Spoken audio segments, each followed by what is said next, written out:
Bonjour.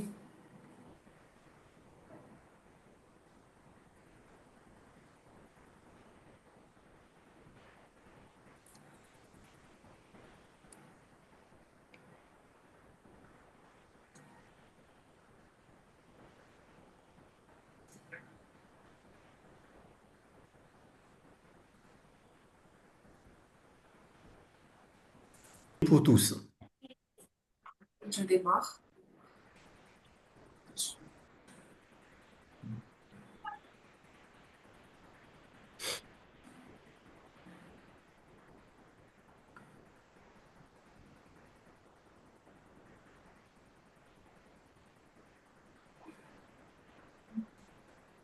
Et en Africa pour tous les efforts qu'ils ont fait pour maintenir le contact déjà entre nous, les acteurs de cette grande famille, et le contact aussi avec un écosystème qui est en évolution, en transformation, je dirais même en profonde mutation.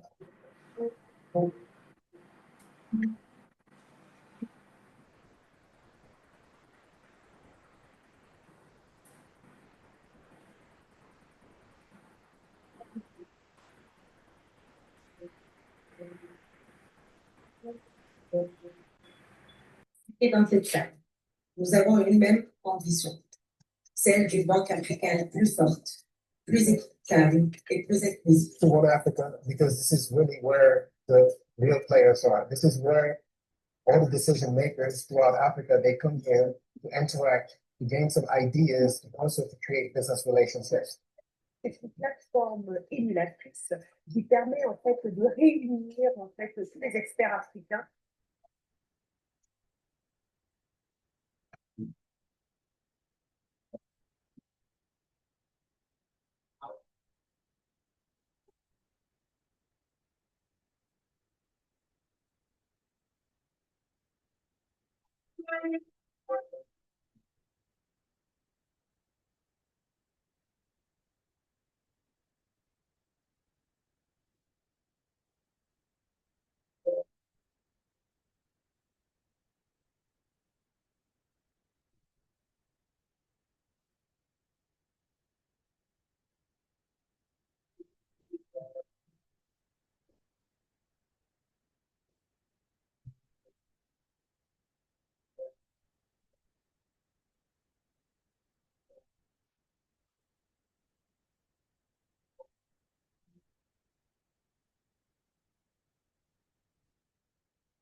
Bonjour à toutes et à tous. Bienvenue à cette nouvelle édition de Cosuma Focus, l'initiative de la Commission de surveillance du marché financier de l'Afrique centrale, organisée en partenariat avec One Africa Forum.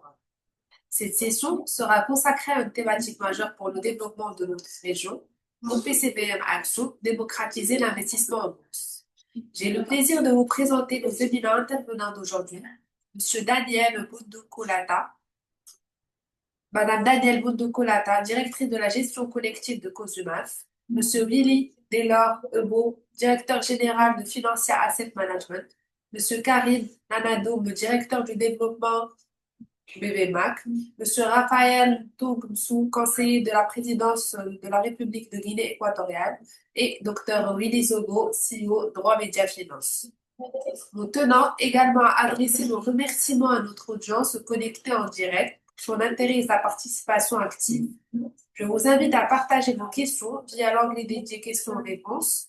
Nos intervenants se feront un plaisir d'y répondre au cours de la discussion. Encore une fois, merci pour votre présence. Je vous souhaite à toutes et à tous une excellente conférence. Dr Zogo, à vous la parole. Alors, merci à vous de me passer la parole. Bonjour à tout le monde. Merci à One Africa Forum. Merci à la COSUMAF pour cette nouvelle rencontre, cette nouvelle plateforme qui nous est donnée d'échanger sur les thématiques importantes pour le marché financier de la sous-région. Alors, effectivement, aujourd'hui, nous parlons des OPCVM actions avec le sous-thème OPCV Action avec le sous-thème donc démocratiser l'investissement boursier pour les particuliers. Et à cet effet, à cette occasion, nous allons avoir le plaisir et l'immense privilège d'écouter les experts que vous avez déjà eu à présenter. Donc, on reviendra pas sur les présentations.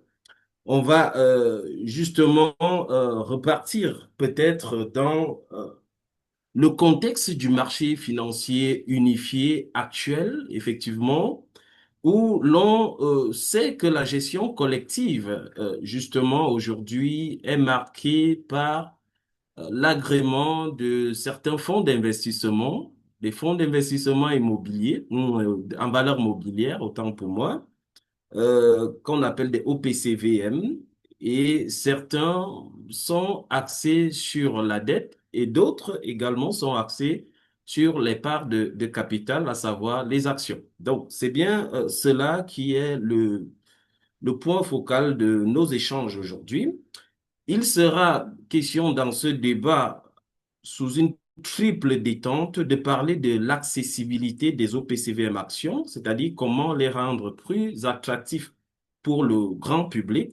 Par la suite, nous évoquerons les mécanismes pour garantir la transparence et naturellement la protection des investisseurs de détail et on sortira par l'impact des OPCV actions pour les entreprises locales. Voilà donc les axes majeurs qui vont donc gouverner nos échanges.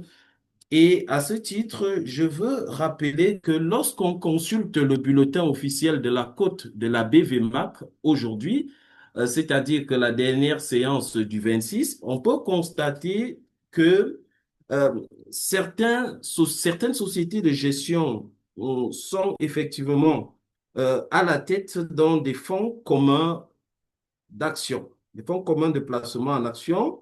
C'est le cas de Harvest Asset Management avec son fonds commun Harvest Action, CEMA. C'est le cas de Africa Branch Asset Management avec son fonds commun ABD Como, qui sont donc autant d'OPCVM actions qui sont cotées et dont on peut suivre l'évolution à travers la documentation officielle. Donc, les OPCV actions ne sont donc pas des vues de l'esprit, sous réserve des précisions réglementaires qui seront apportées par les représentants dans cet échange de la COSUMAF, effectivement. On peut déjà indiquer que, au sens de la Commission des marchés financiers de la CEMA, la réglementation permet aux OPCV actions d'investir en permanence à hauteur de 60% au moins de leurs actifs nets, hors liquidité, en actions, en droits d'attribution et de souscription, des actions cotées donc à la BVMAC.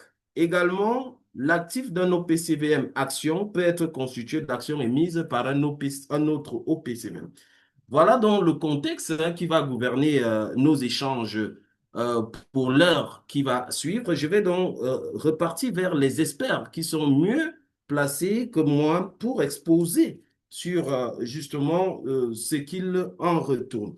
Je vais commencer par Monsieur Willy Ebo. Monsieur Ebo, bonjour. Vous êtes DG de Financial Asset Management. Bonjour, bonjour à vous, Monsieur Zogo. Bonjour à tous ceux qui nous suivent.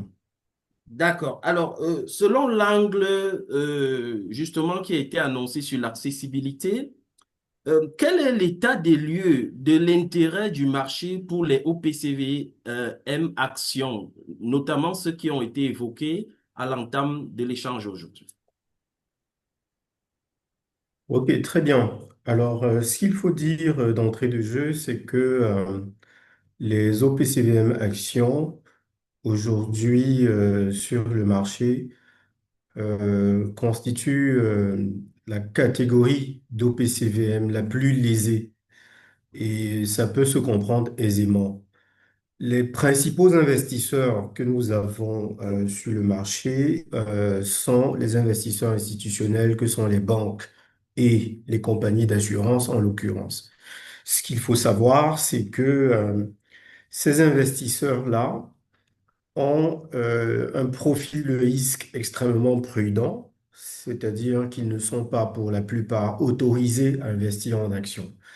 ce qui fait qu'automatiquement, leur préférence sera d'aller sur les OPCVM qui sont obligataires ou alors les OPCVM qui sont monétaires. Donc, de manière générale, ils iront sur des revenus fixes, ce qui leur permet de garantir une visibilité sur les placements et les investissements qu'ils vont faire. Donc, seule une partie des personnes physiques est captée comme investisseur sur ce type d'instrument que constituent effectivement les OPCVM actions.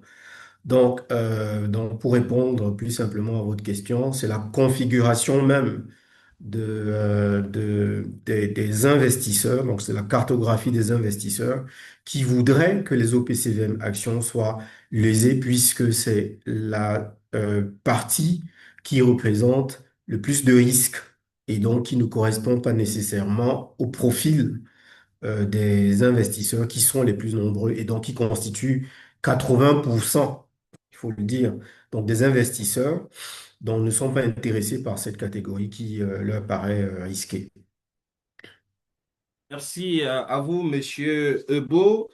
J'ai envie de me tourner vers Monsieur Nanadoum, directeur du développement de la BVMAC.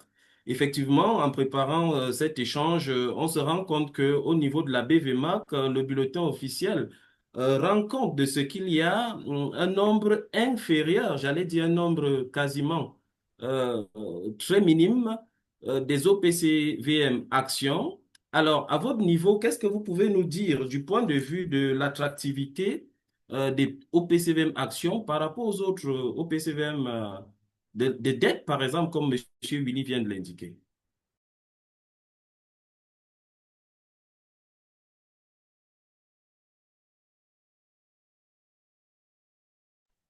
Votre micro, Monsieur Nanadoum, s'il vous plaît. Oui, là vous m'entendez?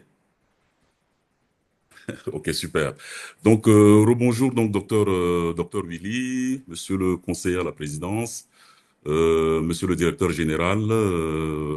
Merci encore à tous les auditeurs qui nous suivent en ligne actuellement et ceux peut-être qui nous suivront en replay. Donc, je saisis aussi cette occasion avant de répondre donc à votre question pour féliciter déjà la commission de surveillance des marchés financiers et One Africa Forum pour l'effort sans cesse croissant qui est fait pour la promotion de la culture financière dans notre zone.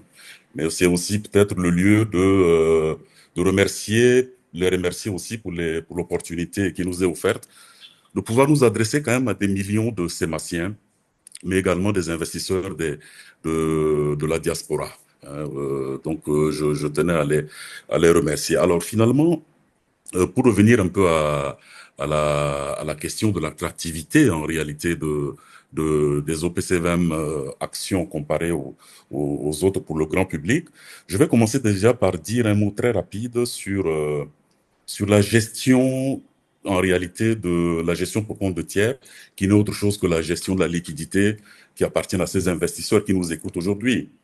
Et donc, peut-être d'entrée, c'est déjà de démystifier un peu les choses, hein. Et c'est peut-être le lieu de le dire maintenant et ici, que un investisseur, c'est déjà celui qui achète même une obligation de 10 000 francs. C'est déjà un investisseur. On a tendance, c'est une idée reçue de penser qu'un investisseur, c'est celui forcément qui a des sommes beaucoup plus importantes. Donc, pour ces investisseurs, il y a il y a plusieurs alternatives qui s'offrent à eux. Et donc, soit confier une gestion, les gestions de ces avoirs à des spécialistes, que sont docteurs, que sont le DG de Financia. Et donc, c'est de leur confier donc ces avoirs et avec cette expérience qu'ils ont, ils peuvent la gérer de manière personnalisée avec une stratégie d'investissement qui sera communément validée. C'est la gestion simplement sous mandat. Ou alors, l'autre opportunité, c'est de dire, je recours à un panier qui constitue la valeur d'un fonds. Et à ce moment, on parlera précisément de la gestion collective. Et c'est ce pourquoi, d'ailleurs, c'est le thème d'aujourd'hui. Alors, finalement, les OPC actions, qui sont essentiellement constituées d'actions de sociétés cotées au sein de la Bourse des valeurs mobilières de l'Afrique centrale. Il faut rappeler que à ce jour, il n'y a que 6 sociétés cotées.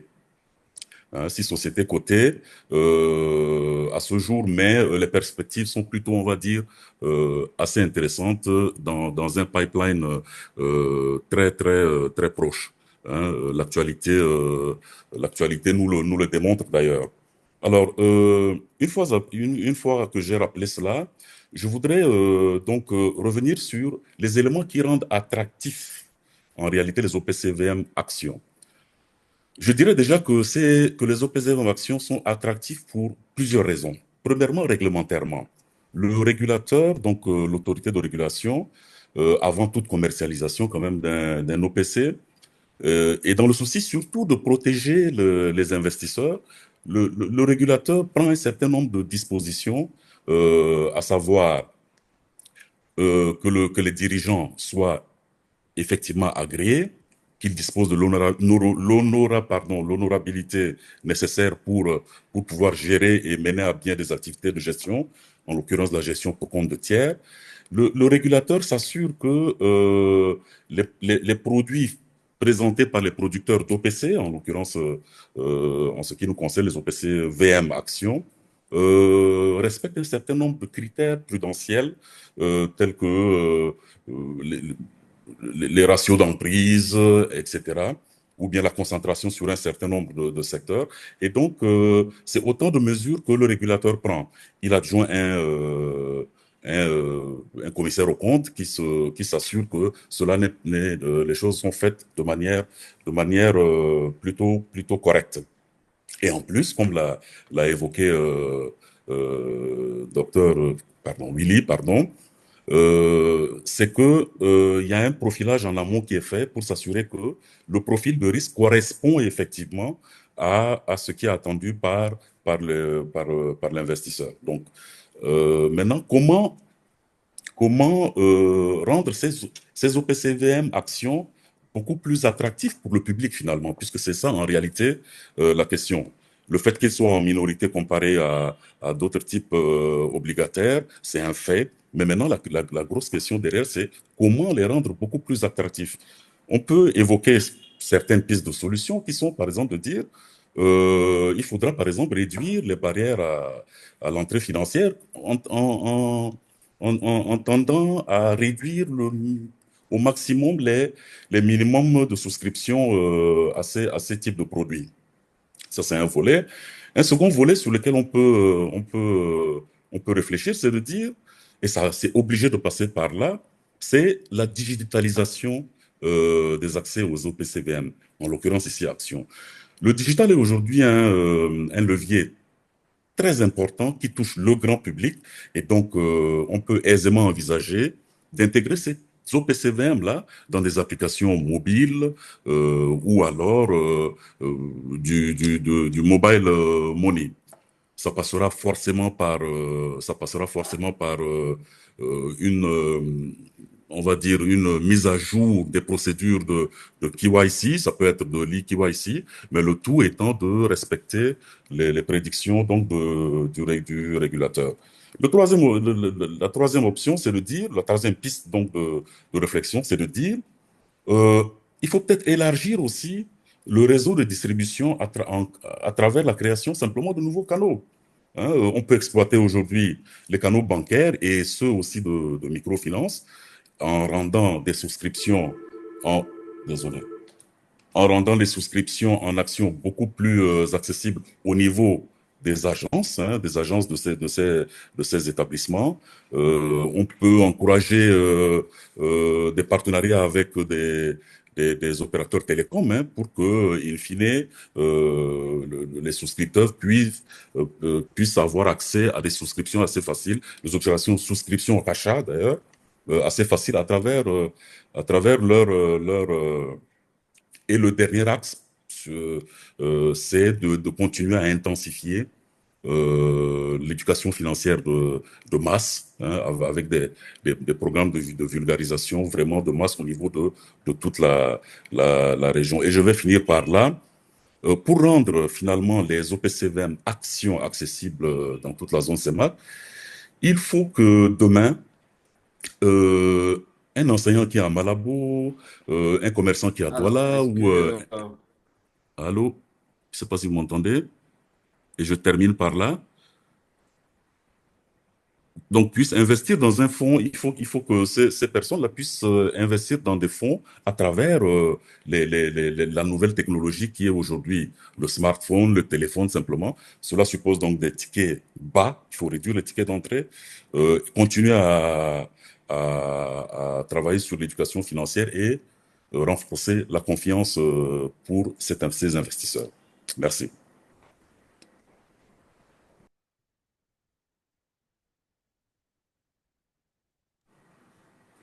Allô, allô? d'accord, d'accord, Monsieur Karim, oui, Monsieur Karim, j'ai le sentiment que la connectivité n'était plus au beau fixe. Bon, on n'a pas suivi la chute de votre prise de parole. Alors, alors, je suis très rapidement, hein, donc je reprends. C'était de dire simplement que pour rendre ces OPCVM accessibles chez nous, il faut envisager que tous les acteurs qui sont présents dans nos différentes zones, que ce soit le fonctionnaire, que ce soit l'agriculteur, que ce soit le commerçant qui est installé donc dans notre zone, puissent être capables de pouvoir acheter et revendre des parts d'OPC, que ce soit en action ou surtout en action, puisque c'est ce qui nous réunit aujourd'hui. À partir de son téléphone, ça veut dire qu'il faut revoir les barrières à l'entrée, faire des tickets peut-être d'entrée beaucoup plus bas, et puis continuer à travailler sur l'éducation financière.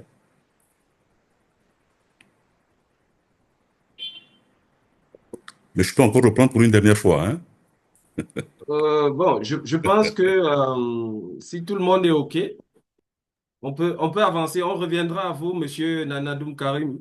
Merci déjà pour vos précisions et je fais remarquer que vous êtes allé vraiment très loin dans les recommandations qui sont très claires, très pragmatiques, la digitalisation en l'occurrence. Et on sait aujourd'hui que la BVMAC, au sein de laquelle vous évoluez, a entrepris un énorme chantier de digitalisation avec des projets d'API qui pourront justement être interfacés avec les opérateurs du marché financier. Mais on va d'abord passer la parole à Monsieur le Président, j'ai envie de dire, hein, Monsieur Tungsue, ou plutôt Monsieur le Conseiller. Je suis un peu embrouillé entre les deux titres. Quoi qu'il en soit, je vous passe la parole, Monsieur le Président, pour nous dire hein, quel est le regard que vous posez aujourd'hui sur l'évolution du marché financier que vous connaissez bien, où vous y étiez il y a quelques années encore. Quelle évolution vous posez sur les OPCVM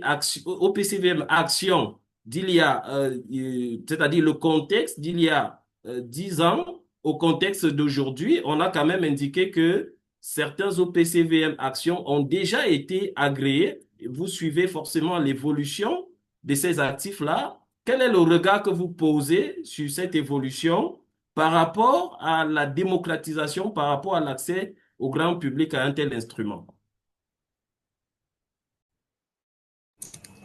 Oui, bonjour, bonjour à tous, docteur et tout.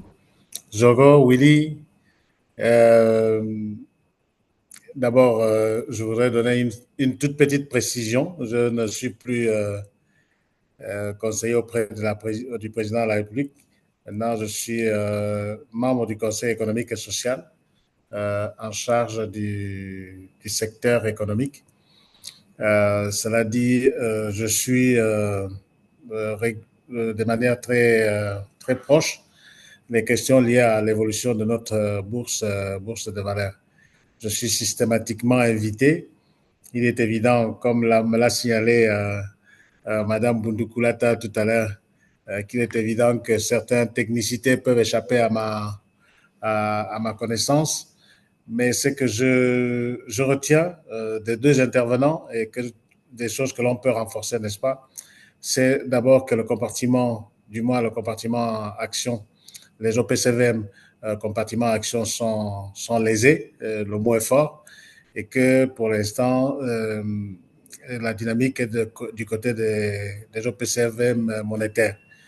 Le dernier intervenant vraiment a coupé l'herbe sur ce que je voulais, les points sur lesquels je voulais insister, mais je vais quand même apporter peut-être deux éléments et que je suppose au jour d'aujourd'hui sont bien analysés par le marché.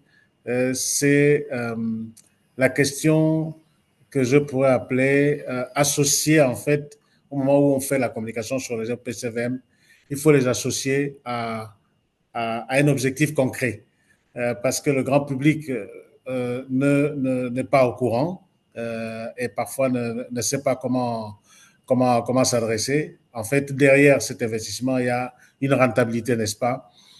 Quand je disais associé à des objectifs concrets, c'est par exemple, quand vous ne pouvez pas parler avec un retraité ou de parler avec un père de famille ou de parler avec comment dire, un jeune entrepreneur. Un retraité va s'intéresser probablement, ou du moins quelqu'un qui est proche à la retraite va s'intéresser à fructifier son épargne retraite. Donc, du coup, ici, on peut intéresser le retraité pour la préparation de sa retraite, enfin le prochain retraité. Donc, l'OPCM devrait pouvoir lui trouver une solution pour fructifier ou du moins rentabiliser davantage l'épargne de la retraite. Ensuite, je passais aux enfants, nous qui sommes déjà vieux, mais les plus jeunes qui ont 40-45 ans doivent avoir des enfants qui sont sur le point d'aller dans les universités. Ça peut être aussi un canal de dialogue.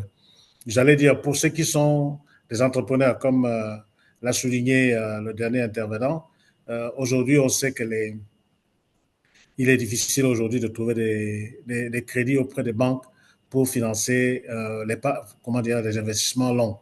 Et je crois qu'un dialogue avec ce genre d'investisseurs qui souhaiteraient avoir des fonds propres ou des capitaux propres plus longs pour pouvoir financer les investissements de même nature peut être aussi une orientation. Donc, en complétant ce que vient de dire le dernier intervenant sur ce point-là, qu'il faut vraiment des objectifs clairs pour les investisseurs auxquels nous nous adressons. Je crois que voilà un peu pour l'instant, pour ne pas monopoliser la page. Je suis sûr qu'on va revenir sur ce genre de questions. Mais au-delà de tout ça, c'est aussi la responsabilité collective de nos États que j'ai souvent tendance à reprocher parce qu'on le sait bien, si l'État n'intervient pas de manière optimale, n'est-ce pas, il ne va pas y avoir un marché. Nous avons des sociétés enfin, un acte, comment vous avez appelé ça, un acte additionnel d'une conférence de chefs d'État qui est au jour d'aujourd'hui n'est toujours pas suffisamment appliqué. Et donc, tant que vous n'avez pas cet acte additionnel, vous aurez toujours les six entreprises qui sont pour l'instant cotées. Moi, je dirais, même ce qui est dans le pipeline, comme l'a dit notre dernier intervenant, n'est pas sûr d'arriver. Donc, je crois qu'il y a la nécessité vraiment, pour conclure ma première partie de l'intervention, la nécessité de vraiment provoquer, si on peut le dire comme ça, les États. Je dirais même dans les conférences de chefs, à chaque fois qu'il y a une conférence de chefs d'État, un point précis doit être réservé pour dire combien les États ne sont pas en train de remplir leurs obligations qui sont reprises dans un acte. Dans ce cas, j'ai peur que, comme ça s'est passé il y a 10 ans, les 10 prochaines années risquent d'être pareilles s'il n'y a pas une prise de conscience de la part des pouvoirs publics sur la nécessité de participer au développement des instruments que la bourse aujourd'hui est en train d'offrir. Je vous remercie. Merci, Juste un monsieur. mot. Il y a de Oui, fortes chances que je vous abandonne entre-temps parce que j'ai une réunion qui se chevauche, mais ce n'est pas parce que je fuis le débat, mais c'est surtout que je d'accord. dois rester. On a commencé un peu tard et donc je n'avais pas prévu qu'on serait encore là. Merci, je vous D'accord. suis. Merci, Merci Président. beaucoup, Monsieur Raphaël Tousso, pour cette intervention qui a le mérite d'être donc pragmatique, qui met en lumière donc et en responsabilité les autorités qui sont chargées de désigner les entreprises dont les participations étatiques doivent être cédées à travers la bourse. Je dois indiquer que, étant conseiller juridique moi-même auprès de certaines sociétés publiques qui sont en cours de cotation ou et tout. On peut dire également que le problème aussi n'est pas toujours celui de l'administration en tant que l'État, mais aussi il faut pouvoir mettre ces entreprises-là à jour, à niveau pour pouvoir continuer le processus et cela prend aussi un certain temps. Mais je vais plutôt passer la parole à Madame Danielle qui nous suit déjà, qui est la directrice Bonjour. donc de la gestion collective et puisqu'elle est chez le régulateur, je lui pose une question orientée régulation. Aujourd'hui, la réglementation permet aussi de créer des SICAV actions, ok, mais on se rend compte que le peu d'OPCVM actions qui ont déjà reçu agrément sur le marché ne sont que des fonds communs. Alors, vous qui parlez aux sociétés de gestion, aux sociétés de gestion d'OPC, asset managers qui sont chargés de créer donc ces fonds actions. Euh, Quel est le regard que vous faites? Est-ce qu'il y a un blocage réglementaire? Qu'est-ce que les acteurs vous disent par rapport à la réglementation sur les OPCV, M actions? Est-ce qu'il y a un blocage au niveau de la réglementation? Est-ce que la COSUMAF a fait tout ce qu'il fallait en termes de cadre réglementaire et que le problème finalement, c'est plutôt peut-être le manque de sociétés cotées ou alors, qu'est-ce qui fait problème d'où vous êtes, vu l'observatoire que la direction vous donne? Voilà, vous avez la parole. Merci, monsieur le modérateur. Mes salutations à monsieur mon président Raphaël Tungswe. Monsieur Nanadoum, bonjour. Monsieur Ebo, bonjour à vous. Et monsieur Ebo, à bientôt à Libreville alors. À la semaine prochaine, c'est la semaine prochaine, c'est Tout, ça? tout à fait, lundi prochain. Merci beaucoup. Merci, monsieur, pour la question. Alors, réglementairement, ce qu'il faut dire, c'est que la réglementation du marché, comme vous le savez, a beaucoup évolué depuis 2022-2023 avec les nouveaux textes. Avant, les textes n'étaient pas précis sur l'éventail ou ne prévoyaient même pas un aussi large éventail de fonds d'investissement que pouvaient promouvoir les sociétés de gestion. Aujourd'hui, notre réglementation prévoit dans sa classification des OPCVM actions. Ces OPCVM sont donc des fonds d'investissement dépourvus de personnalité morale. Vous avez aussi donc les SICAV qui, elles, sont des sociétés d'investissement à capital variable. Tous ces deux instruments-là ont pour objectif d'investir dans des instruments financiers. En fait, ce sont des paniers de valeurs d'instruments financiers. Et donc, en l'occurrence, l'OPCVM Action ou la société d'investissement qui investirait principalement dans des titres de capital de sociétés cotées doit le faire dans une proportion minimale de 60%. Donc 60% de l'actif de ces fonds, de cette société, doit être constitué de titres de capital de sociétés cotées. 20% sont de la liquidité, donc de l'argent frais pour pouvoir assumer les achats, donc les souscriptions de parts ou les rachats quand les investisseurs veulent un désinvestissement. Et donc les 20 autres pourcents, c'est ouvert à tout type de produits financiers. Aujourd'hui, la COSUMAF a agréé deux fonds au PCVM Action. Et sur ces deux fonds, il n'y en a qu'un qui respecte vraiment la classification. Donc, je vous dis ça, pourquoi? Pour retomber sur votre question et sur l'intervention du président Tung. Si on a un tel défaut, c'est qu'il y a un problème sur le marché. Le problème sous-jacent est celui de la diversité des actifs financiers aujourd'hui disponibles à la bourse. Enfin, on n'a pas assez de sociétés cotées sur le marché financier de l'Afrique centrale. Et par ailleurs, les rendements de ces fonds-là sont 10 000 fois moins attractifs que ceux des fonds obligataires ou monétaires. Comme vous le savez, c'est un peu la maladie aujourd'hui de notre marché financier, la maladie ou le bonheur, hein, ça dépend de l'investisseur. Mais les taux du marché, les taux obligataires sont juste sont foudroyants, sont étonnants. Donc, le rendement global d'un OPCVM, on va dire obligataire ou monétaire, est autour de 6% l'an, 6, 7 des fois, s'ils sont généreux, si les SGO sont généreuses. Et pour les OPCVM actions, vous tournez autour de 4%. Donc, en tant qu'investisseur, moi, personnellement, mon choix à moyen court terme va être vite pris.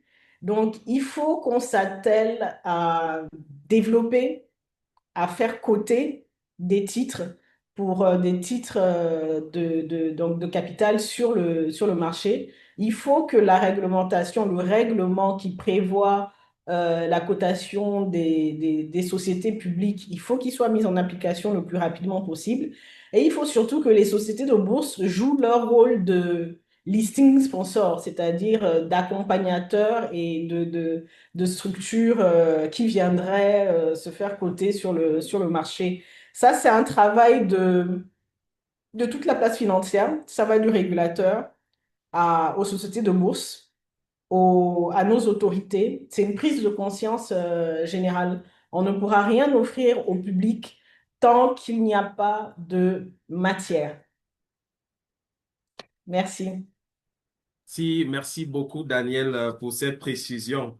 Sous l'angle du régulateur, finalement, on finit par sortir d'ici avec des informations, hein, de premier choix. On constate aujourd'hui que effectivement, il y a un souci de conformité peut-être auprès des OPCVM actions agréées.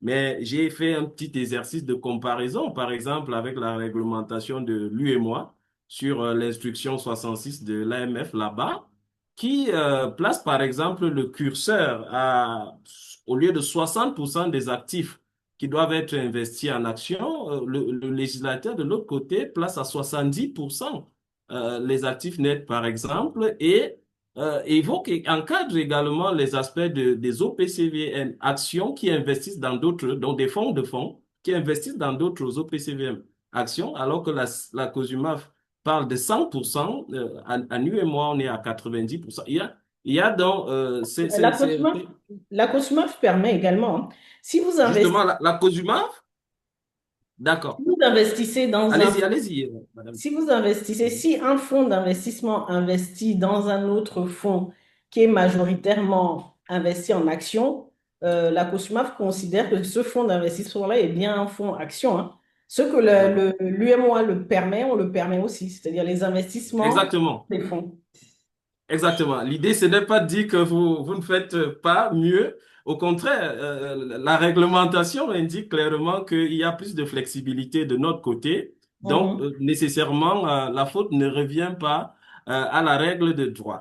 Une fois que l'on a précisé ça, on repart pour un tour, hein, avec Monsieur Ebo qui attend, hein, justement patiemment. Monsieur Ebo, alors. Qu'est-ce qui peut être fait justement pour garantir une certaine transparence et des règles de protection des petits investisseurs dans le contexte qui vient d'être dépeint, c'est-à-dire que des taux d'intérêt qui ne sont pas nécessairement intéressants, justement des acteurs qui ont du mal à être en conformité parce que les sociétés cotées ne sont pas suffisamment diversifiées. Quels sont donc justement dans ce contexte-là les mécanismes qu'il faut mettre en place pour rassurer les investisseurs de détail que les OPCVM actions sont également une alternative intéressante?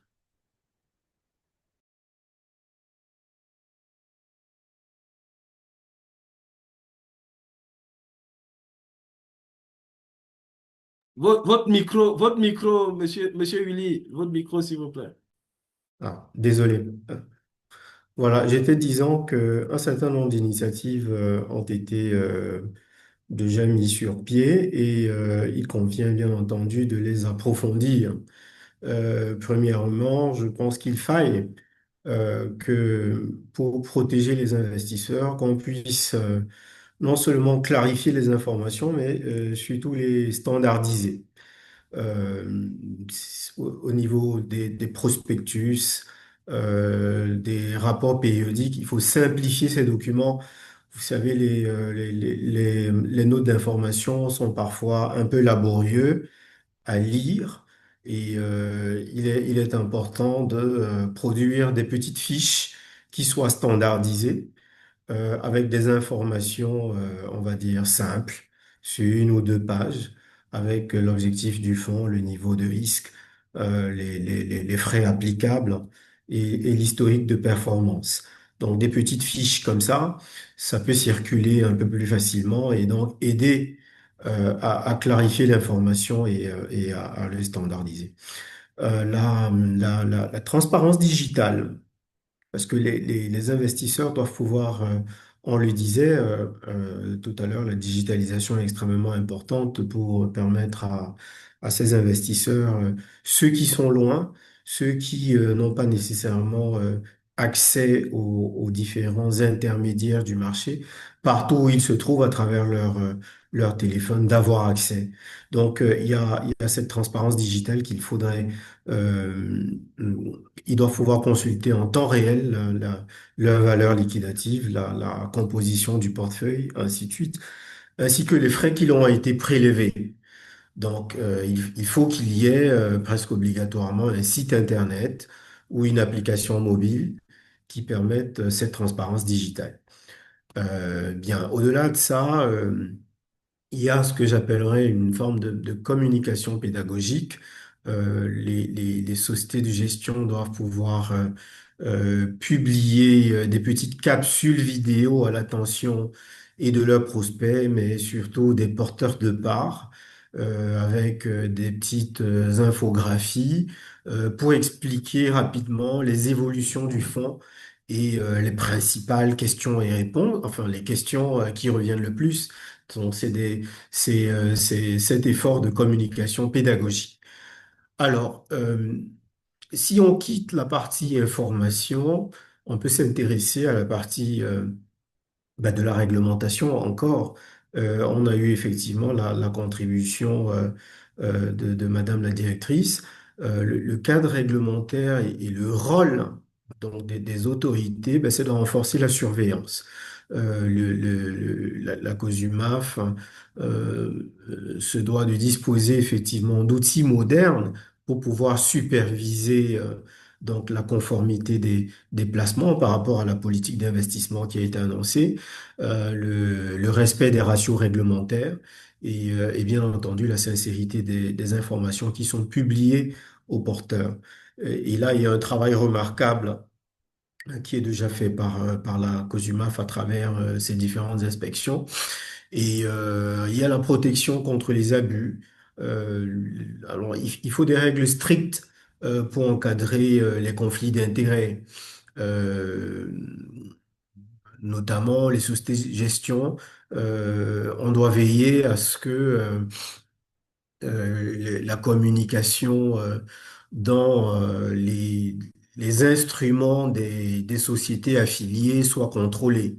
Euh, et il faut également des sanctions dissuasives en cas de manquement, s'il y a opacité, s'il y a surévaluation au niveau des actifs, s'il y a des abus au niveau des frais, il faut des sanctions dissuasives euh, parce que tout ça va concourir à instaurer le climat de confiance auprès des investisseurs.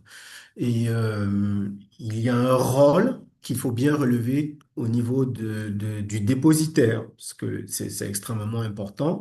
Le dépositaire, qui est censé bien entendu être indépendant, va jouer un rôle clé parce qu'il va contrôler lui aussi la régularité des opérations. euh, et même dans la conservation des actifs, il va vérifier que les parts sont émises correctement, sont annulées correctement et donc, c'est un élément du maillon qui est extrêmement important dans ce dispositif. Et enfin, comme troisième axe, je vois notamment tout ce qui est mécanisme de gouvernance, notamment les conseils de surveillance ou les comités d'investisseurs au sein des sociétés de gestion.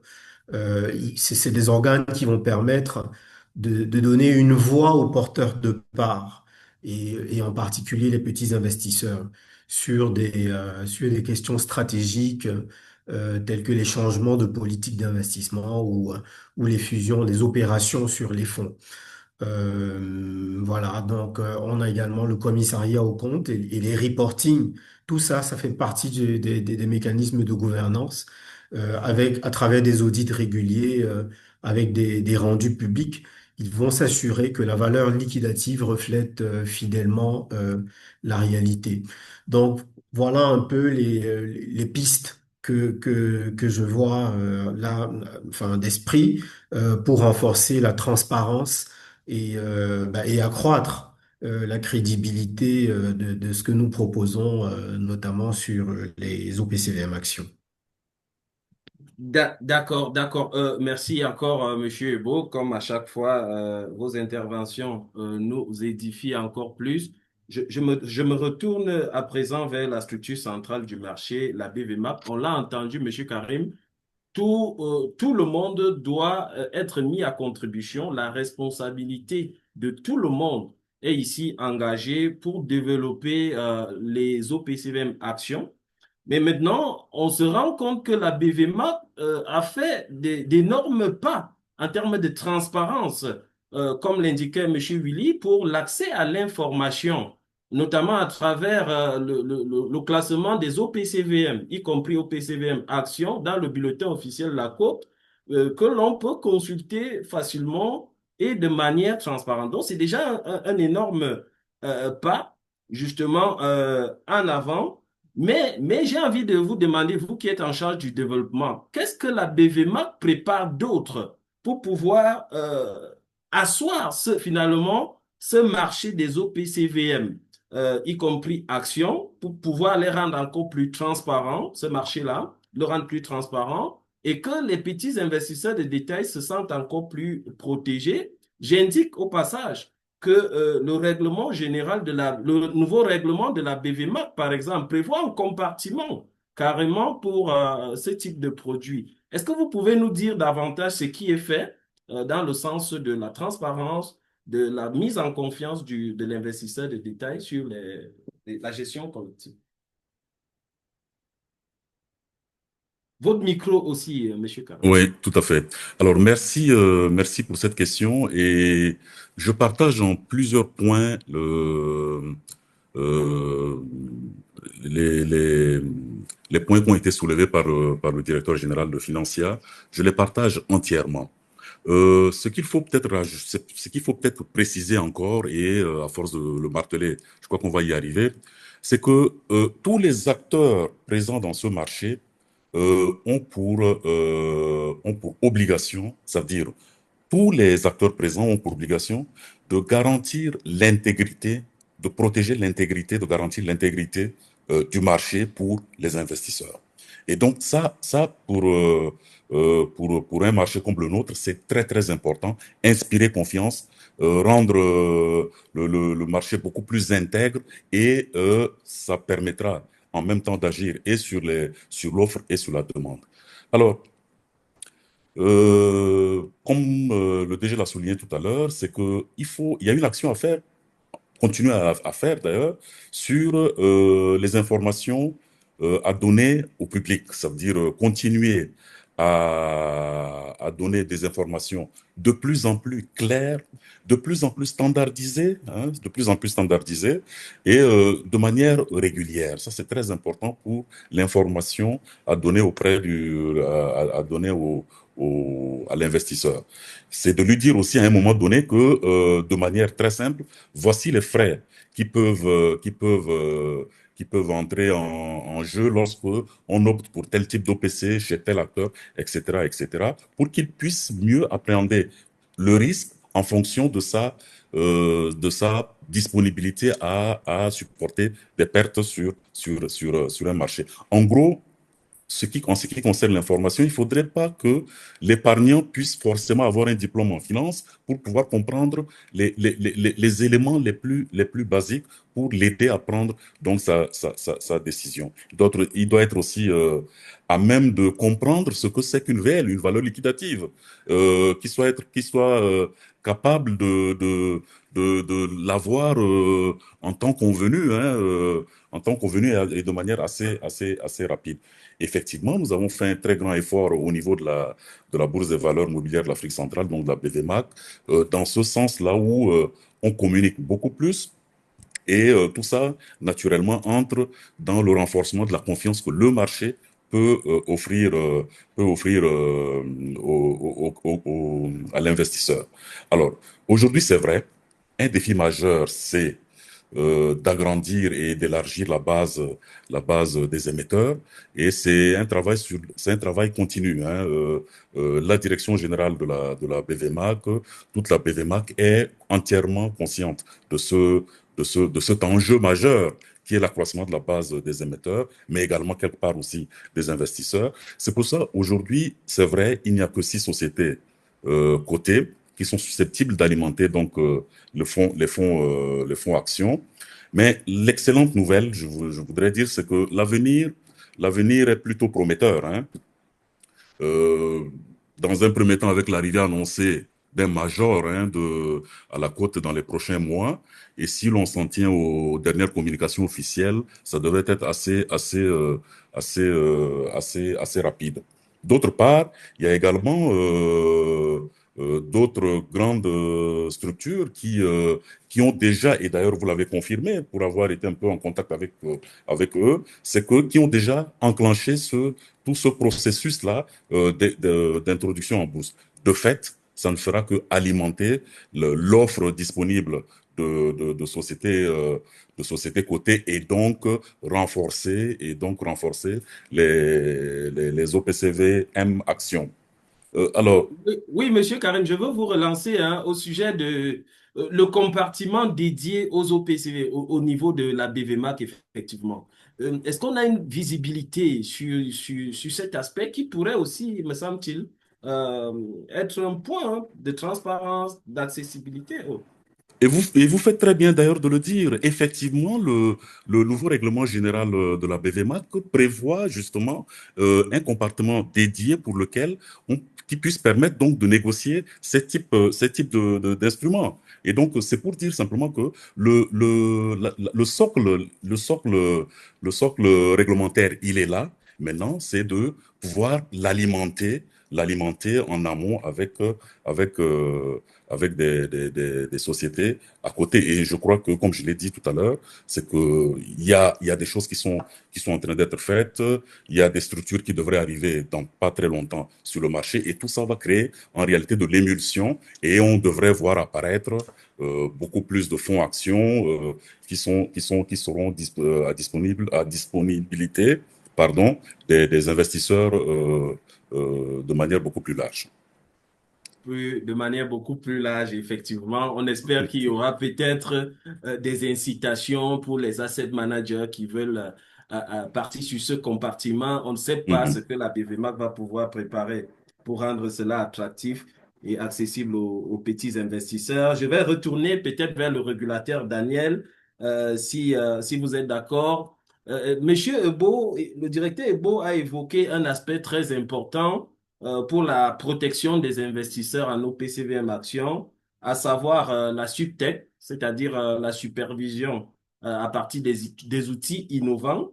Vous qui êtes chargé de la direction justement de la gestion collective, quel est l'état des lieux hein, j'allais dire, de la régulation en matière de gestion collective, en termes de supervision? Parce que si M. Ebo le dit, il y a un sous-entendu, c'est que effectivement, on peut renforcer encore le cadre de la supervision avec les nouveaux outils. Euh, Comment est-ce qu'on peut rassurer les petits investisseurs aujourd'hui que Madame Daniel a les outils nécessaires pour faire de la supervision de pointe en 2025 et après? Monsieur Hugo est sûr qu'il veut qu'on renforce encore. Non, mais la réglementation est, comment vous répondre? Le nouveau cadre réglementaire de la COSUMAF a mis en place un panel d'instruments qui permet aux régulateurs de veiller à ce que l'investisseur final puisse être correctement informé, faire des choix d'investissement intelligents dans le sens avec donc tout l'éclairage et la transparence possible. Ça commence d'abord par surveiller les choses d'abord basiques, hein, avant de parler de tech et de tout ça. Moi, j'aime bien toujours revenir un peu au terre à terre. Il faut d'abord que les éléments de base, c'est-à-dire la documentation du fonds, soient correctement renseignés et qu'elle soit correctement distribuée. Donc, ce qui nous intéresse chez le régulateur, on surveille beaucoup le document d'information, le document d'information simplifié et le règlement de gestion des fonds.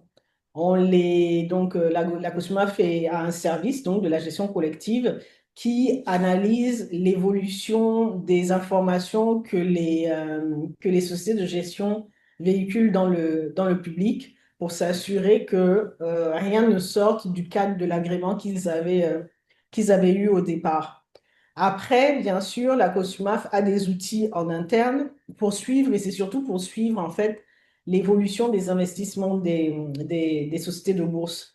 Ce sont des instruments donc qu'on met en place en interne pour suivre un peu l'activité du marché. Voilà ce que je peux dire au niveau de la surveillance, sans pouvoir ni avoir eu l'autorisation de dévoiler tous les secrets de la COSUMAF, mais on monte de plus en plus en gamme sur le Hein. volet surveillance de marché. Et Monsieur Obo ne va pas être déçu. Déçu. D'accord. Et c'est vrai qu'en filigrane, vous avez indiqué que du point de vue des plans de mise en conformité sur les OPCVM actions, on n'est pas sur du 100% compliance et tout. Naturellement, quelles pourraient être les mesures hein, que le régulateur prend pour veiller justement que à l'avenir, les OPCVM actions qui doivent être des vitrines ne puissent pas, par ce déficit de compliance, de conformité, Mhm. affecter déjà ces petits efforts qui est déjà fait pour construire le marché. En fait, le marché bon, le fonds qui n'est pas compliant est un fonds qui a été agréé avant la nouvelle réglementation. Il faut savoir que le marché il est toujours naissant. Mais au début, c'était un petit truc. Donc, il faut laisser le temps aux acteurs de marché de trouver ce qu'on appelle en anglais le sweet spot pour après leur permettre de se développer pleinement. À l'époque, déjà le marché était divisé. Sur le marché de la COSUMAF, il n'y avait pas de titre coté si ce n'est SIAT. Donc, une société qui, malgré tous les efforts qu'elle voulait pour aller trouver des titres cotés sur le marché financier de l'Afrique centrale, c'était un peu difficile. Puis après, il y avait une partie de la réglementation antérieure, en fait, permettait dans une plus large mesure d'investir aussi dans des titres cotés à l'extérieur, dans une plus large proportion. Donc, ces OPCVM-là ont essayé d'investir à l'étranger. Et en même temps, on a eu la réglementation des changes qui a modifié un peu la donne pour ces fonds-là. Donc, il a fallu que les fonds se restructurent, s'adaptent. Maintenant, on est encore dans une autre réalité qui fait que il faut ils essaient de capter tous les titres qu'il y a sur le marché, mais malgré ça, en fait, ils n'arrivent pas, les titres ne s'échangent même pas. Même les titres actions, ils s'échangent très peu. Donc, si le fonds n'est pas arrivé sur le marché primaire, donc à l'émission de ces titres, s'ils n'ont pas acheté dès le départ, il va être très difficile pour eux de trouver des titres sur le marché réglementaire, sur le marché secondaire, pardon. Ce qui rend attractif ces fonds-là, c'est justement, en fait, vous savez, c'est de pouvoir jouer avec la variation des cours. C'est ce qui va faire augmenter Marche. les marges, les rendements, les choses comme ça, mais les titres ne s'échangent pas. D'accord. Donc, si l'on comprend bien, la COSUMAF est dans une logique, comme on dit au Cameroun, de tolérance administrative.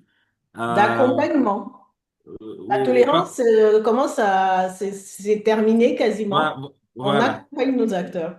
D'accord. Donc, la tolérance régulatoire, donc, si j'ose dire, c'est ce qu'on retient. Mais avant de laisser partir Daniel, vraiment, en un mot, on sait qu'il y a un programme d'inclusion financière financé par des partenaires au niveau, je pense bien, de la COSUMAF, qui est en cours, me semble-t-il. Je peux me tromper. Il y a un programme d'inclusion financière au niveau de la COSUMAF.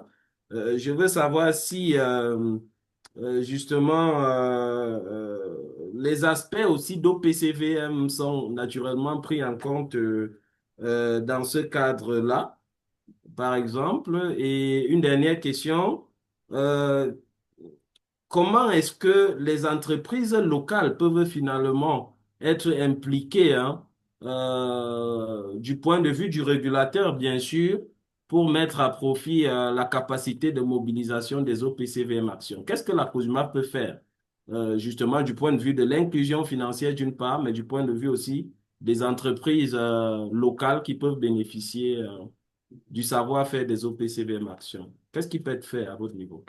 Merci. Ce qui peut être fait, c'est ce que vous avez commencé à dévoiler. Vous êtes dans les secrets du régulateur, c'est dangereux. Le, le régulateur a à peu près la même mission que la BVMAC. Il faut qu'on accompagne le développement du marché. Les outils que possède le régulateur, c'est dans cette capacité justement à financer des études en tout cas à avoir, à obtenir de l'aide pour le financement de telles études. On est aujourd'hui accompagné, bien sûr, par des cabinets qui vont veiller à nous aider, en fait, à développer, que ce soit l'éducation financière, les outils, vraiment, il y a un panel d'instruments qui vont être mis en place par le régulateur. Ce sera diffusé dans le public et il y aura des sessions publiques hein, qui seront faites. Ce sera un échange constant entre les acteurs du marché et les consultants et la COSUMAF. Puis après, une fois que les acteurs du marché et la COSUMAF auront travaillé, il y aura bien sûr une restitution publique qui sera faite. C'est développer un marché financier. Ça fait à peu près, ça fait une bonne dizaine d'années que je travaille sur le marché financier. Il faut être très patient. Il faut avoir des acteurs engagés qui se battent tous les jours. C'est le cas notamment de Monsieur Hugo qui est là, qui innove et qui essaie de faire bouger les lignes. Il faut être résilient. Il faut être à la fois savoir parler aux autorités politiques parce qu'on est dans une région où malheureusement rien ne se fait sans la politique. Et en parlant de politique, c'est le volet fiscalité. Si on ne, re- on ne, re- on ne- on a la meilleure manière d'attirer les structures privées, c'est d'avoir des fiscal incentives, comme disent les anglo-saxons. Il faut avoir un cadre réglementaire fiscal dans nos 6 pays qui est attractif. Souvent au Cameroun, le Cameroun a bien incorporé ces dispositions fiscales. Par contre, d'autres pays sont un peu à la traîne. Donc, vous voyez, c'est travailler en plus de manière communautaire, 6 États, c'est à la fois, c'est un bel avantage, mais c'est un bel avantage qui nécessite en fait un travail simultané dans 6 pays en même temps. Donc, il faut se battre.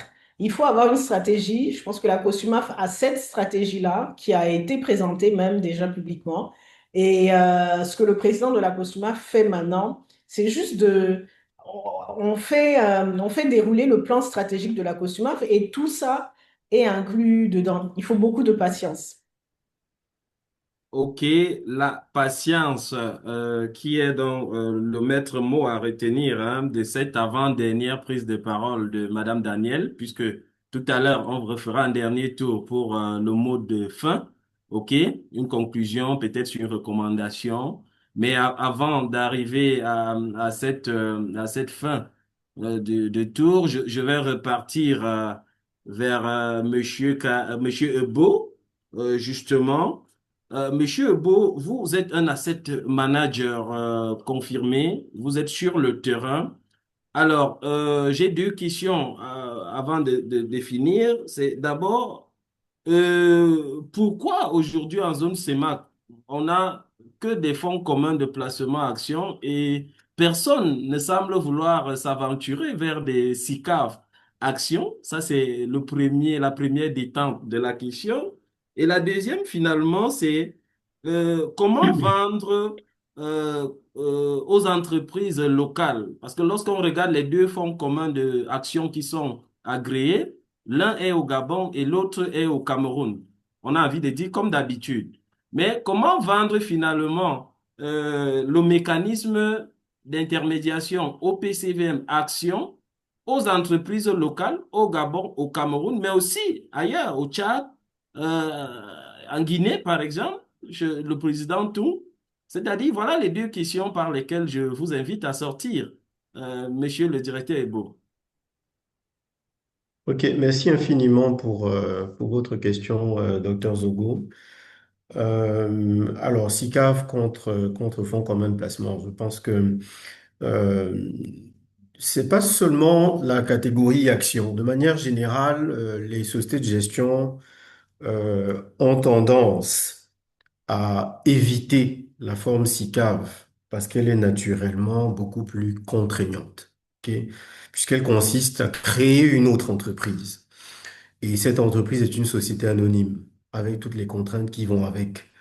Quand on a le choix entre ça et créer simplement une copropriété de part, sans personnalité morale, c'est-à-dire sans contrainte qui devrait accompagner justement la création d'une société anonyme, naturellement, on va vers ce qui nous donne beaucoup plus de flexibilité. Et donc, c'est la raison pour laquelle on a très peu de SICAV et on a essentiellement des fonds communs de placement. C'est valable ici, mais c'est également valable partout dans le monde. On a en général que 10% de SICAV pour 90% de fonds communs de placement. Et on ne doit cela, comme je le disais, au fait que les fonds communs de placement soient beaucoup plus flexibles. Alors donc, c'est pas seulement lié au fait que ce soit la catégorie donc, même au niveau obligataire, vous allez faire le même constat. Bien. En dehors de ça, pourquoi est-ce qu'on n'arrive pas encore à véritablement commercialiser, si j'ai bien compris la question, à bien commercialiser dans les autres pays de la sous-région, les OPCVM Actions? Eh bien, c'est l'offre et la demande. La directrice nous a indiqué qu'aujourd'hui, le rendement action est faible. Et elle a absolument raison. Elle parlait même de 4%. En réalité, on est à 3%. Le yield du marché action, donc le rendement est de 3%. Et si à ça, vous rajoutez les frais de gestion, vous voyez que la rémunération que le marché action propose aujourd'hui n'est pas des plus attractifs. Et donc, tout ce qui s'intéresse aujourd'hui au marché s'intéresse surtout au titre de créance, au fixed income, donc à tout ce qui est obligataire, parce que on a plus de visibilité. Donc, vous verrez aussi qu'auprès des sociétés de gestion qu'on a indiquées, qui aujourd'hui ont des fonds actions, que la collecte auprès des fonds actions est beaucoup plus modeste que celle qu'ils ont eux-mêmes sur les fonds obligataires. Donc, vous comprendrez que l'appétit aujourd'hui sur les actions et donc les OPCVM actions également est encore beaucoup très timoré et parfaitement justifié par le fait que les rendements proposés aujourd'hui soient encore très faibles. Donc, ce n'est que très normal ce que nous observons. C'est cohérent avec la réalité économique de la rentabilité de ces instruments-là.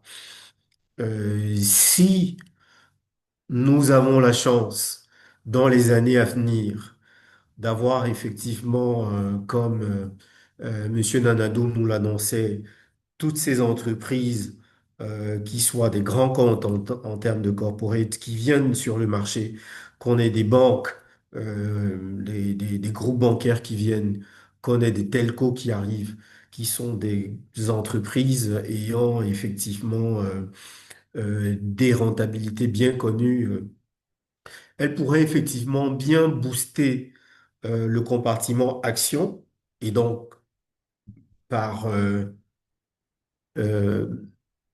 transitivement, elles vont également booster les OPCVM actions. Et les OPCVM actions pourraient, grâce à ces entreprises qui ont de très bonnes rentabilités, devenir elles-mêmes des instruments avec une rentabilité supérieure à celui des obligations. Parce qu'il faut le savoir, le couple rendement-risque n'est pas respecté aujourd'hui sur le marché. Le fixed income nous donne aujourd'hui, avec un risque qui est relativement faible, une rentabilité supérieure à un compartiment action qui est naturellement plus risqué, mais qui finalement nous donne une rentabilité beaucoup plus faible.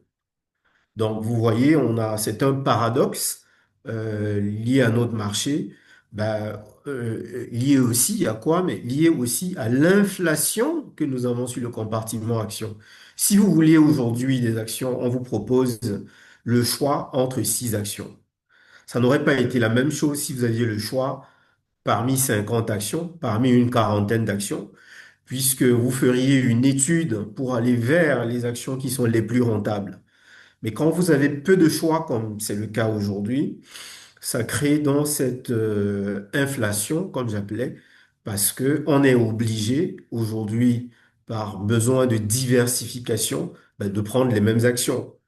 Qu'elles soient rentables ou pas, tellement le choix est limité, on est obligé d'aller vers les mêmes actions. Tous ceux qui veulent des actions dans leur portefeuille vont un peu prendre la même chose.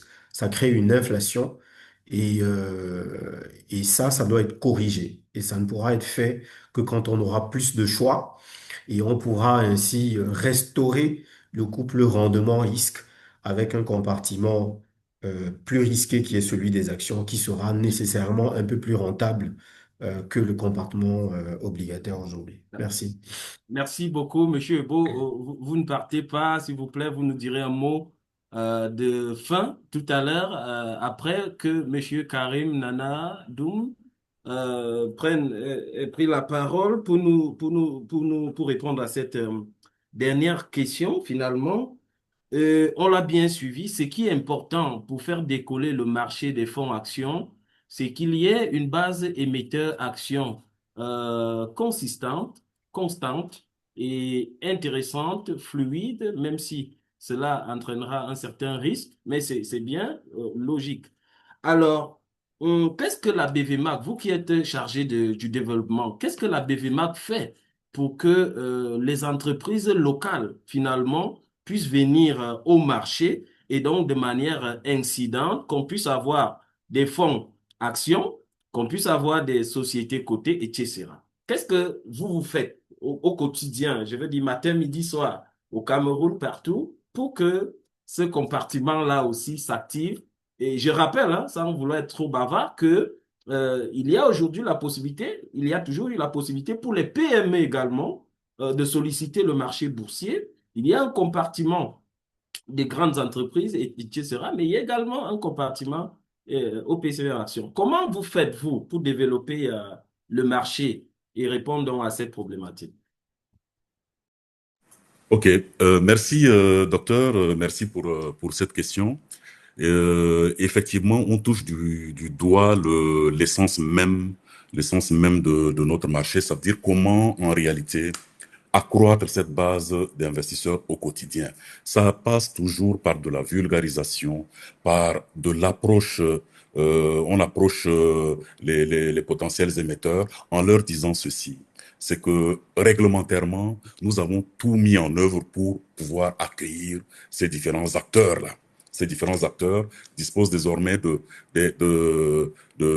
tout un dispositif, que ce soit du régulateur, que ce soit de nous, l'entreprise au marché, en leur disant que pour votre catégorie, si vous voulez lever du capital ou bien lever de la dette, nous avons mis tout à disposition pour pouvoir lever les fonds, que ce soit sur les différents compartiments qu'on a mis en place. Il faut aussi noter que on a cette limite en réalité de notre métier qui fait que les apporteurs d'affaires en réalité sont les intermédiaires, ça veut dire les sociétés de bourse qui ont pour vocation à aller aussi vers aller d'abord vers ces différents acteurs-là.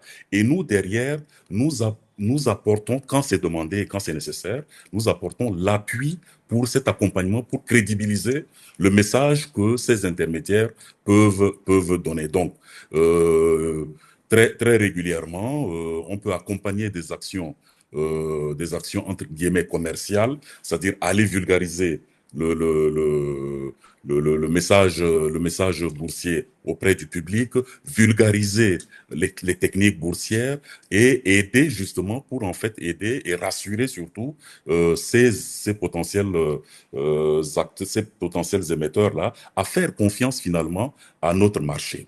Et donc, c'est ce que nous faisons, nous nous efforçons de faire au jour le jour. Et donc, c'est vraiment le quotidien, c'est vraiment notre vocation. Et nous avons cette chance-là que finalement, nous avons le régulateur aussi qui est entièrement engagé dans cette lancée-là, dans cette lancée de vulgarisation, dans cette lancée de... Parce que finalement, nous comprenons tous que nous sommes tous liés, que ce soit les intermédiaires, que ce soit l'entreprise de marché que nous sommes, que ce soit les commercialisateurs d'OPC, ainsi de suite, nous sommes tous liés. Tant que le marché nous n'augmentons pas, nous n'élargissons pas la base et des émetteurs, ça sera difficile d'avoir des investisseurs qui feront confiance, ainsi de suite, etc. Et donc, le régulateur, par exemple, a mis en place tout un dispositif tout un dispositif de régulation, hein, qui a appelé forcément à évoluer. Je dis n'importe quoi, le jour où on passera à du trading à haute fréquence, je crois que le régulateur anticipera un certain nombre de choses et mettra tous les garde-fous réglementaires pour pouvoir rassurer donc cet investisseur. Donc, c'est une action concertée que nous faisons en même temps avec le régulateur, en même temps avec les acteurs, en même temps ainsi de suite, pour pouvoir élargir donc finalement cette base des investisseurs. D'accord, Monsieur Karim, puisque je vous tiens et c'est vraiment la fin de la tournée de prise de parole, sous réserve que les participants qui nous écoutent peuvent déjà laisser dans le chat quelques questions précises et concises.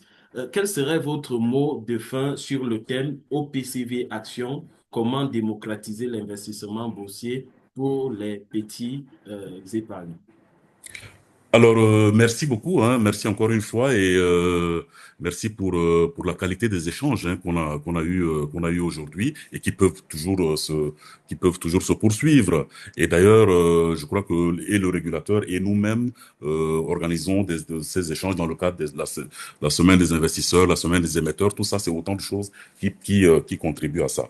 Et donc, pour revenir donc à la question de manière très précise, c'est que je pourrais dire que et le régulateur, et les différents acteurs, et l'entreprise de marché sont entièrement conscients de cette difficulté-là, de l'élargissement de la base. Et en même temps, puisqu'on s'adresse aujourd'hui à ces investisseurs, c'est de leur dire que finalement, vous pouvez venir sur ce marché parce qu'en réalité, il n'y a pas que euh, il n'y a pas que une seule personne en face, mais toute une batterie de personnes qui garantissent l'intégrité de ce marché, qui rassurent, qui, etc., etc.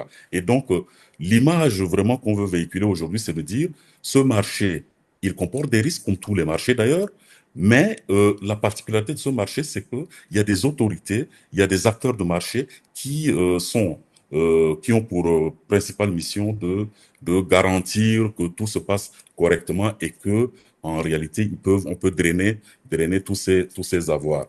Pour finir peut-être avec un chiffre, le dernier le dernier rapport d'activité de la Banque centrale nous dit par exemple qu'il y a 14 000 milliards de comptes à vue qui circulent dans les banques, par exemple, sans compter ceux qui sont dans les wallets, sans compter ceux qui sont dans le circuit informel mais licite. Hein, je ne parle pas de l'autre, hein, j'évite même d'appeler son nom. Donc vous comprenez que le principal enjeu, c'est de pouvoir drainer justement toute cette masse-là et pouvoir accueillir toute cette masse importante dans finalement des titres audités, contrôlés avec la présence de tiers de confiance tels que les dépositaires d'OPC, les commissaires aux comptes, etc., etc. Donc vraiment, ce sera donc mon mot de fin pour cette question. Merci. Peut-être le micro, micro. Également, j'ai oublié. Donc, alors j'indiquais vraiment merci beaucoup, mais vous ne partez pas totalement puisque les questions posées pourraient vous être adressées. Je me tourne à présent sur ces entrefaites vers le régulateur, Madame Daniel. Votre mot de la fin sur le thème de savoir au PCVM Action, démocratiser l'investissement boursier pour les particuliers. J'ai envie d'ajouter que est-ce que vous estimez que le cadre réglementaire, pour vous, il est satisfaisant? Aujourd'hui, on parle de fractionnement des titres, on parle de certaines innovations hein, pour rendre encore plus accessible le marché. Est-ce que vous, de votre point de vue, et c'est votre mot pour la fin, vous estimez qu'il y a des recommandations à faire, à formuler de manière générale? Mhm. Merci, monsieur. Comme mot de la fin, je vais dire, commençons d'abord par ce qui doit être commencé avant de parler de toute innovation technologique, qu'elle soit. On a besoin de coter, de diversifier les instruments financiers. Une fois qu'on a réussi à diversifier les instruments financiers, il nous faut des investisseurs engagés qui ne se limiteront pas à conserver ou à vouloir conserver des titres pour avoir des OPCM, des fonds d'investissement actions qui prennent de la valeur, donc qui ont des rendements supérieurs à du 3-4%. Il faut que les titres s'échangent. Et pour qu'ils s'échangent, il faut qu'on ait des porteurs de parts qui acceptent de jouer le jeu de l'offre et de la demande. Il faut que les carnets d'ordre de la BV Max ressemblent vraiment à des, qui est une partie acquéreur aussi remplie que sa contrepartie. C'est très important d'avoir un équilibre entre offre et demande sur le marché financier. Une fois qu'on aura eu ça, on aura déjà assuré le développement même du b.a.-ba hein, d'un marché financier. On pourra donc avoir des instruments de financement qui sont attractifs pour le grand public. Les fonds d'investissement sont des outils très attractifs dans tout marché, mais notamment dans les marchés développés. Il y a des gens qui naissent déjà avec des comptes titres. Donc, on est avec un compte bancaire, on est avec un compte titre. C'est ce qu'on souhaite, bien sûr, pour nos populations. Mais commençons d'abord par le commencement. Merci. Merci beaucoup à Daniel, madame le directeur, finalement. pour ces interventions, ces conseils, ces recommandations. Je pense que Monsieur Ebo va dire un mot pour finir en tant que praticien. Monsieur Ebo, votre conclusion, comment démocratiser l'investissement boursier sur les fonds actions pour les particuliers de notre zone? Ok. Alors, la conclusion sera de redire un tout petit peu ce que j'ai déjà eu à dire. Euh, les investisseurs fonctionnent par arbitrage et on comprend très bien qu'aujourd'hui, ils ont besoin d'un peu plus de rentabilité sur les fonds actions et on n'aura pas besoin de les appeler. Je pense qu'ils viendront naturellement quand ce compartiment va devenir beaucoup plus dynamique et surtout beaucoup plus attrayant par sa rentabilité. Je pense que le mot d'ordre aujourd'hui, c'est de patiemment construire euh, tous les éléments de l'architecture du département, enfin du compartiment action, en étoffant bien sûr la base émetteur, mais surtout en allant vers des émetteurs qui soient capables d'apporter les seuils de rentabilité au niveau donc de ces titres de capital pour que le grand public y trouve un intérêt certain. Nous, en tant qu'acteurs, que faisons-nous dans l'intervalle? Eh bien, c'est la pédagogie, c'est de continuer à instruire le grand public par rapport à ces différentes possibilités qui leur sont offertes, notamment pour continuer à diversifier leurs placements. Et aujourd'hui, c'est ce que nous pouvons déjà offrir très concrètement en attendant qu'un certain nombre de choses se mettent sur place. Donc voilà. Merci encore, Monsieur Beau. Merci à Madame Daniel, à Monsieur Karim. On va, si vous le voulez bien, prendre les deux questions qui ont été posées par Monsieur Daniel Dibongue. Alors, en réalité, les deux questions ne sont qu'une seule question et elle est orientée euh, lutte contre le blanchiment des capitaux. Alors, la question, elle est la suivante et chacun pourra coller un mot hein, pour qu'on sorte de cet entretien.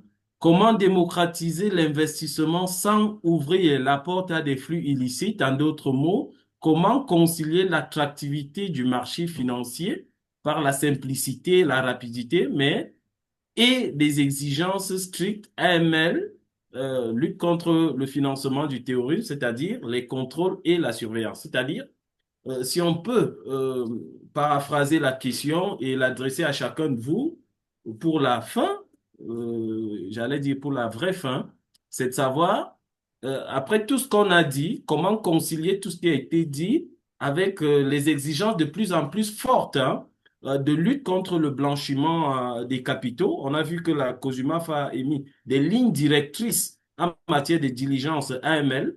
Et donc, la question est de savoir comment est-ce que on accommode la recherche de la démocratisation de l'investissement et les exigences croissantes donc de conformité, de contrôle, de surveillance finalement. On commence par Daniel, si vous voulez bien. Merci. En mm, bonne régulatrice, je dirais que l'un n'empêche pas l'autre. Vous avez bien dit qu'il y avait, par exemple, des guidelines qui ont été adoptés par le régulateur. C'est justement pour aider les sociétés de bourse à la fois à lier leurs exigences ou priorités professionnelles avec les nouvelles réglementations sur le blanchiment.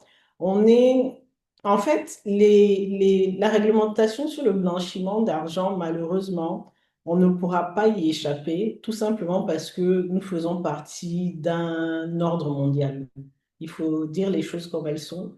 Si vous ne suivez pas ces règles-là, vous êtes tout de suite, entre guillemets, blacklisté. Si votre zone est blacklistée, les échanges financiers ne se feront pas. On ne parlera même plus tout court de marché financier, de marché des capitaux en zone CEMAC. C'est donc une priorité pour le régulateur d'adopter les règles les plus claires possibles pour que les acteurs du marché puissent les appliquer sur le terrain. Qu'est-ce qu'on demande d'abord prioritairement? On demande que les acteurs du marché puissent connaître, c'est surtout connaître son client, savoir identifier les transactions qui paraissent un peu étranges, eu égard au profil de leurs clients et de le faire remonter, pas forcément à la COSUMAF, mais aux ANIF nationales. Maintenant, ce travail-là, j'ai vu que la question, le monsieur nous parlait de célérité, est-ce que ça peut se faire rapidement et tout ça. La COSUMAF, en fait, si vous voulez, quand un acteur du marché fait ses transactions, c'est à lui de s'organiser en interne, hein, de se mettre un tableau de bord où il va remettre en conformité ses liasses. Vous pouvez tout à fait traiter une opération tout de suite, vous retournez après vers votre client pour lui dire que, écoute, ton investissement a été fait et recueillir les informations dont vous savez que le régulateur va venir vous demander après. Le régulateur n'est pas tous les jours derrière le dos des acteurs. Il y a un temps pour se mettre en conformité. Bien sûr, il y va de l'intérêt de l'acteur de marché de ne pas laisser les choses traîner. Il faut revoir son fichier client, il faut revoir l'évaluation que l'on fait du profil du client. Il faut faire ça. C'est un travail constant de tous les jours mais qui aujourd'hui est obligatoire. Merci. Merci donc finalement. Vous voulez coller un mot, Monsieur Karim? Vous voulez coller un mot sur cette problématique du point d'équilibre qu'il faut trouver entre la célérité des opérations sur le marché financier et la nécessité de lutter contre le blanchiment et les flux illicites. Alors, Qu'est-ce qu'on difficile, difficile de coller un mot juste après le régulateur, hein. Donc, naturellement, je m'aligne complètement avec ce que le régulateur a affirmé. Comme ça, au moins, ça a le mérite d'être très clair. Mais de manière générale, hein, pour tout ce qui est illicite, le coût de quelque chose d'illicite peut être beaucoup plus dommageable que ce qu'on pense. Donc, dès l'instant où c'est possible d'éviter tout ce qui est illicite, autant l'éviter. Et je crois que c'est pour cela que le régulateur a prévu des dispositions de monitoring pour les mouvements illicites, pour le blanchiment d'argent, donc du financement aussi du terrorisme. Donc, tant qu'on peut les éviter et être clean, c'est beaucoup mieux. Donc, effectivement, c'est chaque acteur ayant déjà reçu les lignes directrices, met en œuvre au sein de son organisation des systèmes de monitoring beaucoup plus poussés pour soit les tests d'adéquation, soit les tests etc., pour mieux connaître le client et éviter d'avoir à dealer sur des opérations qui peuvent être illicites et qui ont généralement des coûts beaucoup plus importants plus tard que sur le coup. Donc, opérations illicites, autant les éviter au maximum possible. Et surtout aussi, pour finir, et là je termine avec ça, c'est de dire, nous devons, je le répète encore, désolé d'être peut-être un peu rébarbatif un peu sur ça, nous avons pour mission de garantir l'intégrité de ce marché. Il faut que ce marché-là, pour le petit investisseur, pour tous les investisseurs, ça soit quelque chose de complètement intègre. Merci. On va finir par Monsieur Ebo, finalement. Vous êtes praticien au quotidien. Comment vous articulez la recherche de la rentabilité, de la célérité, avec les exigences toujours croissantes de mise en conformité et autres? Comment vous articulez tout ça sur le terrain et quelle est la recette finalement? Alors, ce qu'il faut dire, c'est que le cadre réglementaire ne nous donne pas beaucoup de choix. Nous sommes pleinement et j'ai envie de dire qu'il n'y a pas moyen de se soustraire de quelque manière que ce soit des procédures liées à tout ce qui est blanchiment d'argent et financement du terrorisme. Le régulateur est sur ces questions-là extrêmement, euh, j'allais dire, directif.